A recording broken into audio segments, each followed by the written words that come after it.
Mayor Marty Walsh, what a joy it is to be here with you. Thank you. Welcome to City Hall. Thank you. And first of all, before we were sat in City Hall, you were out bright early this morning seeing the ground being broken for General Electric's new international headquarters going to be based in this city. There were some perks coming to General Electric. There was $25 million in terms of property tax relief. There are also incentives coming from the state of Massachusetts.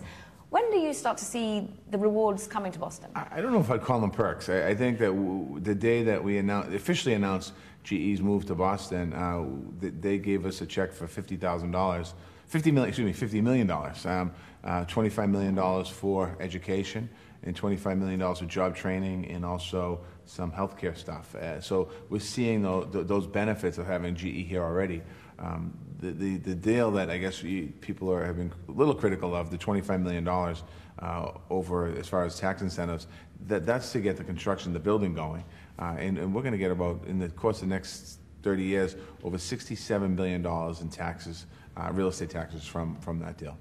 Wow. And so therefore, what does it mean, do you think, in terms of continuing the growth of the tech and biotech sectors here in Boston? It's so important. I mean, Boston has always done well in that space. And when you think about our city, people think about our city as a great medical city. People think about our city as a tech city. There was a time in the 80s where Boston and Massachusetts really was the tech capital of the world, and then we lost that. We lost that to Silicon Valley, to San Francisco. And what's happening now, what I see happening now is almost like a rejuvenation of that and people coming back to our city. We're excited about what's happening. And what General Electric does, I think it adds a whole new level of curiosity about Boston. We have about 150,000 students a year that go to school in our city. Many of them will stay here for the summers. Many of them will stay here when they graduate. So we grow every year. We have 25 college universities within the Boston area, 75 in the greater Boston neighborhood. So there's a lot of innovation here through our colleges and a lot of synergies that we have to work off of. GE can help us with that. The ecosystem clearly thriving when it comes to academia, working with the private sector. You say you lost it to Silicon Valley. Can you win it back? Is it a case of winning? I think we will win it back and can win it back, and we're doing that now. I mean, Massachusetts went through a very difficult time in the 80s with high taxes and a lot of political decisions that really set us back a bit. And I think what's happening here now is you have a political climate where everyone is looking to continue to move our economy forward, but yet also be innovative. I mean, that word innovation is kind of on the top of everyone's tongue lately, whether it's in sports or it's in GE or it's in other types of business. And we're trying to be innovative here in the city of Boston, really to continue to attract these great companies here. And in the last 3 years in Boston, we've added 60,000 new jobs to the economy in Boston alone. So that's a good growth. We did that a little bit before GE even came, but I think with GE here, it's even going to help us grow even further. You talk about a political climate, one that helps with jobs and one that helps with innovation. Do you think that the administration is helping with the political climate to help with Boston as well? Washington? Yeah. No. I think that Washington, when I say no, I'm hoping that they just get to the job of governing. I'd really like to see them be successful. I'd like to see this White House be successful. I think they need to focus on governing and start focusing on some of the other issues. I'm afraid of what it's going to do to our economy and the impacts. It hasn't had any yet on our economy, but I get concerned about all of the different pieces. I'm concerned about the Affordable Care Act. I'm concerned about the actions that Congress took last week. It's not a good bill. It is a repeal. And in a city like Boston or other urban cities around America, even small suburban cities around America, it's going to hurt hospitals. And that'll start to hurt the economy. So I wish they would focus on what they talk about, moving our country forward, and not focus on repealing health care and defunding NIH funding and defunding housing programs. I think we need to do more than that, better than that. Boston has in particular thrived from NIH funding and from R&D spend. It really is like the #1 city in terms of spending. Are you worried about the research and development area and how that could affect biotech? I was up until the Senate and the Congress passed a budget, a short-term budget. I think it goes through September. So in that budget, it seems like everything is kind of status quo. Actually, we have an increase, I believe, a little bit in NIH funding. I think it's important that we stay strong on that. I mean, when you look at our hospitals and our research facilities we have here in Boston, in Massachusetts, not just Boston. I mean, we're in this together, so Massachusetts as well, and Cambridge and other cities. You know, a lot of discoveries, a lot of things are happening here in our city. And again, it helps us keep young people and talent here in the city of Boston. It helps our doctors and our hospitals advance. You know, I'm a cancer survivor. I was treated at the Dana-Farber Cancer Institute. I was treated at the Children's Hospital. I was treated at the Peter Brigham, which is Brigham Women's now. So we have important assets in our city.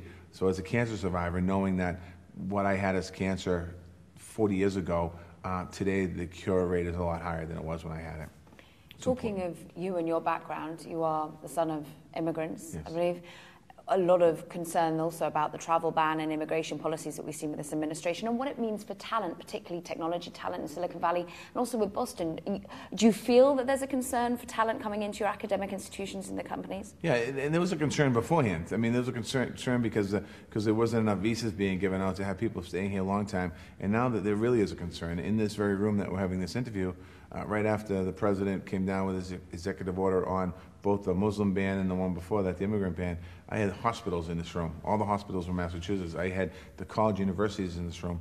I had the tech companies in this room at 3 different meetings in the consul generals, and every single one of them had the same concern about the fear of that people not being able to come to the United States of America to get an education or to start up a business or to work for a company.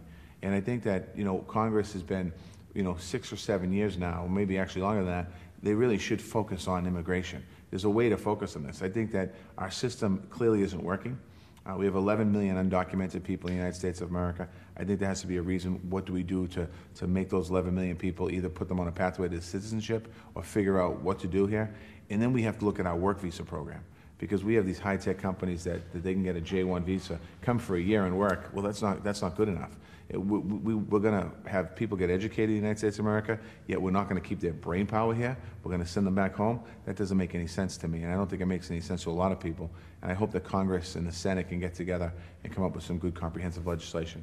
When we're looking at the tech talent coming in to Boston at the moment, and indeed what General Electric helps bring, there does come with it then a desire for more housing. These are high-paid jobs. Yeah. How do you square the circle of a concern that inequality might well rise as we see more pressure on housing, more pressure on some of the infrastructure, and indeed perhaps some jobs even being disrupted? Well, Boston ranks around around 1, 2, or 3 income inequality city in America. There's a whole bunch of reasons. We don't have enough time to explain. I'd love to explain to you sometime about that I think that we're not, but that's separate. But in 2014, when I got elected in January 2014, one of the first things we talked about was creating new housing. So we launched a housing plan in October of 2014 to create 53,000 units of new housing by the year 2030. That housing is high-end housing, that housing is moderate income housing, that housing is low-income housing.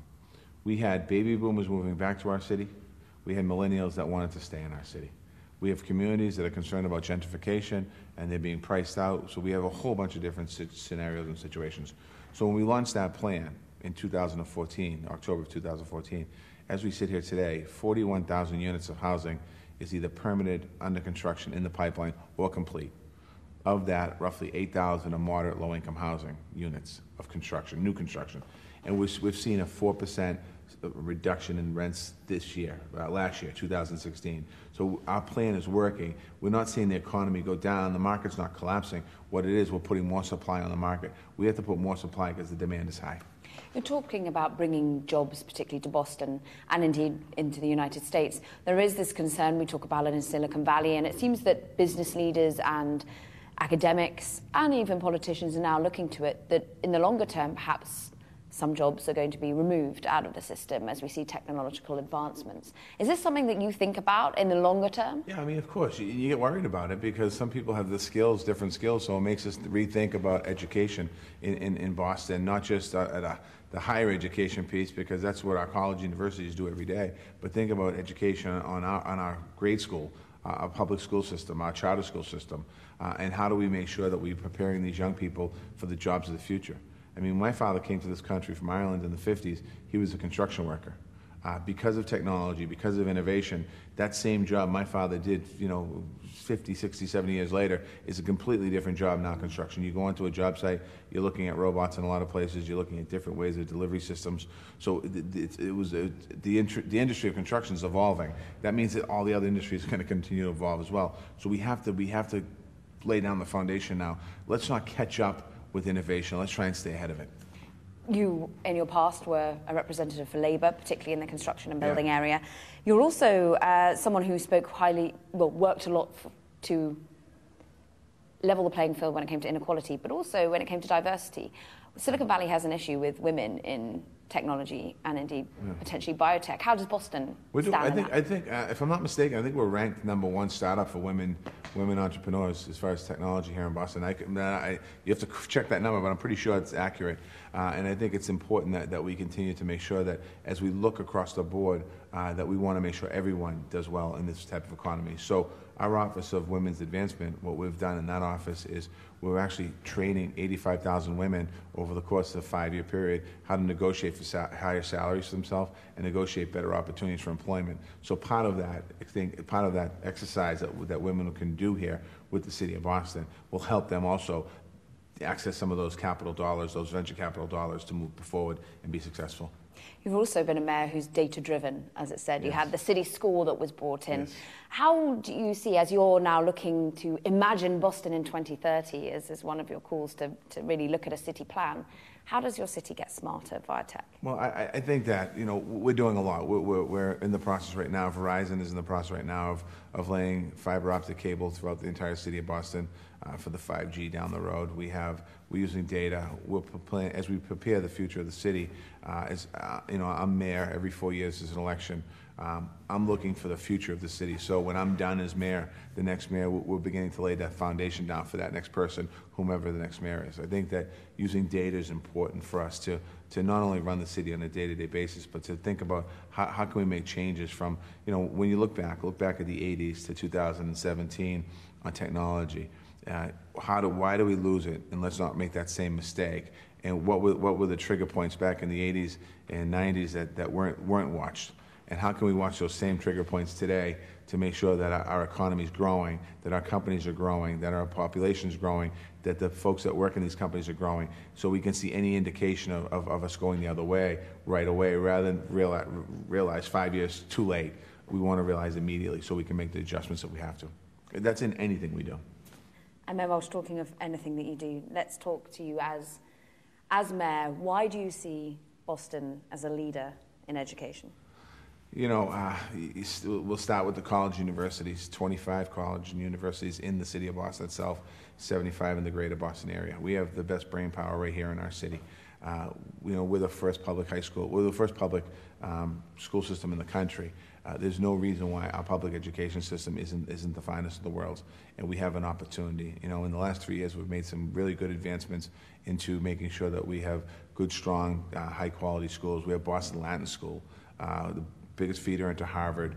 I think 5 governors went there. We have all kinds of graduates from that school. We have great schools in our city. We have great kids in our city. We have these companies, these innovative companies that are in our city now. Why can't we feed off of their power to improve the quality of education in our school systems? And I think that's a key factor. How do you use partnerships like GE, $25 million investment in our Boston Public Schools? How do you use more of those partnerships to make sure that every single child that goes into our system has an opportunity to be successful? And to the same end, how does Boston remain a leader, and is it a leader in medicine?